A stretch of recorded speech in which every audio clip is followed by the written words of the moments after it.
A lot of parents want to know, how do I get my teenager to open up, to talk to me, to tell me what's going on, or just to come out of their room and spend more time with the family? I got an email from a parent recently. She said, "Hey, my son, he just wants to stay in his room and play video games. How do I get him to come out and watch movies with the family downstairs?" A lot of parents get that stereotypical conversation. The kid comes home from school. "Hey, how was your day? What's going on?" "Fine, not much, no big deal." And they just keep walking and head on down to their room. So how do we engage a teenager like that and really get them to open up to us, to tell us what's going on? And how do we get them to feel more integrated and part of the family instead of isolated and off by themselves? I'm going to walk through a few different strategies you can use to approach that, give you some different ideas on stuff you can stay, stuff you can try. I'll break down a few scripts, give you some exact phrases that you could use with your teenager, try out, see if they work for you. If this stuff works for you, let me know. Drop it in the comments. If you found something else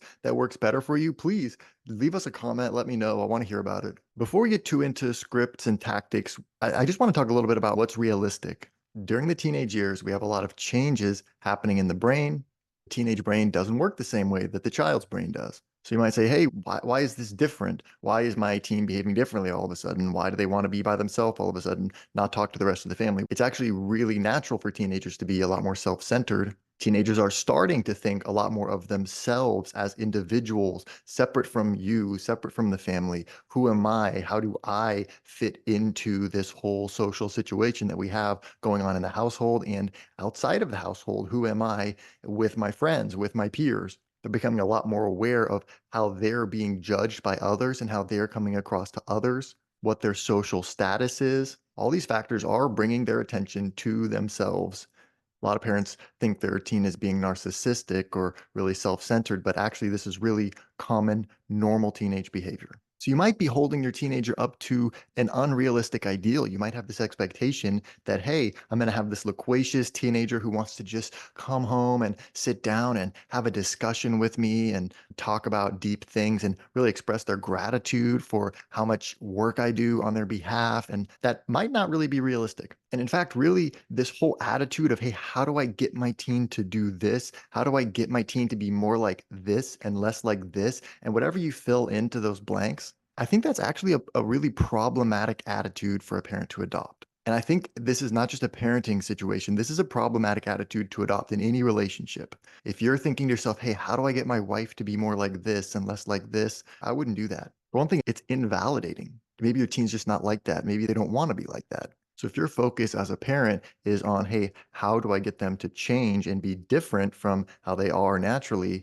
that's going to create barriers between you and your teenager. You're not really just seeing them how they are. So we want to be really careful with that. The second thing to keep in mind here is that there are different ways that people process what they're going through. Some people are externalizers and other people are internalizers. An externalizer is going to want to really talk about what they're going through, and they're going to want to have a discussion and say, "Can you believe it? This happened. And man, I'm really struggling with this. And I don't know what to do about this." Internalizer is going to want to think about it, have some time to themselves and some space to not be bothered so they can process something difficult that they're going through. So if you're watching this video on how do I get my teenager to open up or why is my teenager so closed off, probably you're dealing with an internalizer. So maybe you got a kid who had a tough day, they come home, they've got a lot going on. They're still processing it. They're in process mode and you're going, "Hey, what's going on? How are you? What happened? Talk to me. How was your day?" And they're like, "Yeah, that was okay." They haven't formulated a response yet. They're still in the middle of processing it.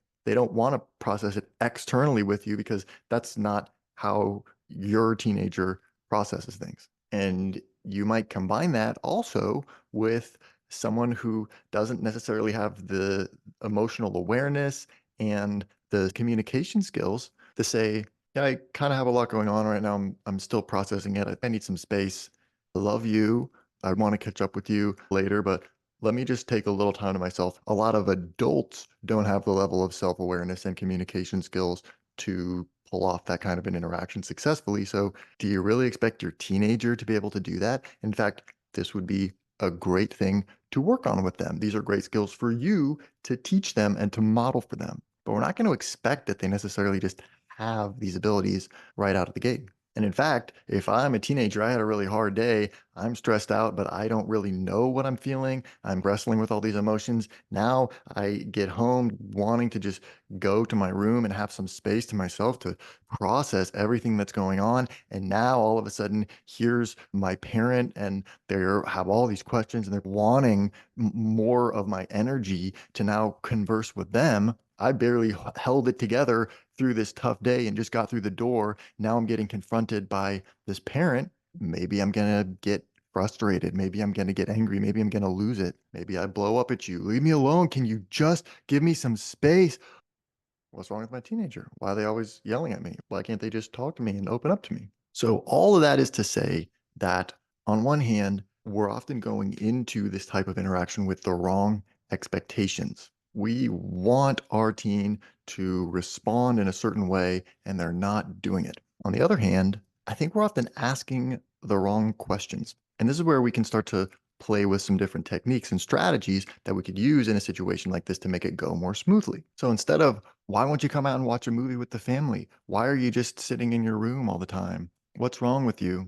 I think we need to try to meet our teen where they're at. And I think it's often good to approach this kind of a conversation with some vulnerability and a lot of humility. Oftentimes, expressing your emotions, how you're feeling, can be really helpful. Hey, I've been feeling sad lately that we haven't spent a lot of time together. What's something we could do this weekend? Or ask your teenager what they want to talk about. Hey, if you don't want to talk about your day, I get it.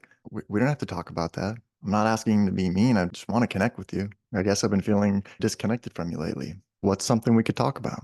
Also, if your teen's getting angry or we're having some of those outbursts that we talked about earlier, it's okay to set ground rules on what type of responses from your teen are okay and what's not okay.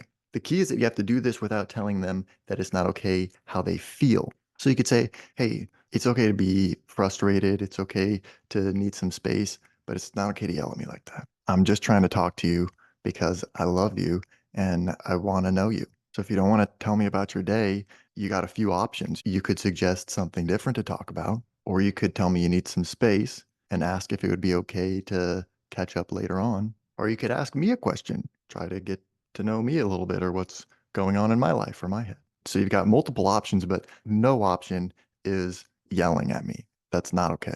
And another thing to think about is, what's your kid doing in their room? Why do they feel that they have to go in their room away from you in order to do that thing? If a kid's really into video games, for example, could you show an interest in that? What video game are they playing? What do they like about it? What kind of character do they like to play? Because another thing, if your kid really just doesn't want to talk that much, maybe they're an internalizer, maybe they're quiet, maybe they're not super communicative, maybe they're even on the spectrum a little bit. Could you just spend some time together without really talking that much? You could say something like, hey, I know you don't always like to talk a lot about what's going on with you or what you're going through, but I'd love it if we could just spend some more time together so I could feel more connected to you. Can I sit with you while you're playing your games? Could you teach me about what you're doing, and could you show me why you like it and why it's important to you? Maybe you could spend a couple hours hanging out, not saying much at all. If that's comfortable for your teen, what's wrong with that? And sometimes we have to put in that time. We have to put in that work before they feel like they want to open up to us and maybe say something. Maybe we put in a couple hours sitting with them, doing whatever they like to do, just being together, asking questions, but not being judgmental. And if we can do that, maybe they casually mention something that's going on at school or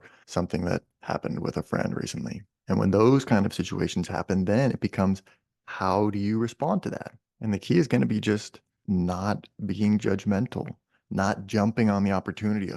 What? I can't believe that. They really did that? That really happened? Just staying calm. Oh, okay. Yeah. Yeah. Is that something you've been thinking about a lot? Wow, that's interesting. What did you think about that? How'd that make you feel? Yeah, I can imagine. Sounds like it was really surprising to you. If you really want your teen to open up to you and talk to you more, you're going to have to put in the time, start with some of these smaller things, prove to them that you can handle it, that you're not going to react in a crazy way, and that you can just be chill and ask follow-up questions and not try to give them advice, but just be there. When we start to lay these foundations with smaller situations, we'll gradually move up to the higher tiers and they'll open up to you about bigger and bigger things. But if you're dealing with a kid who's an internalizer, even still, they're probably not going to open up right away when it's still fresh and they're still processing it. You got to give them some time to sort through what's happening, and maybe they'll open up to you a little bit later on. That's okay. We don't have to talk about it now,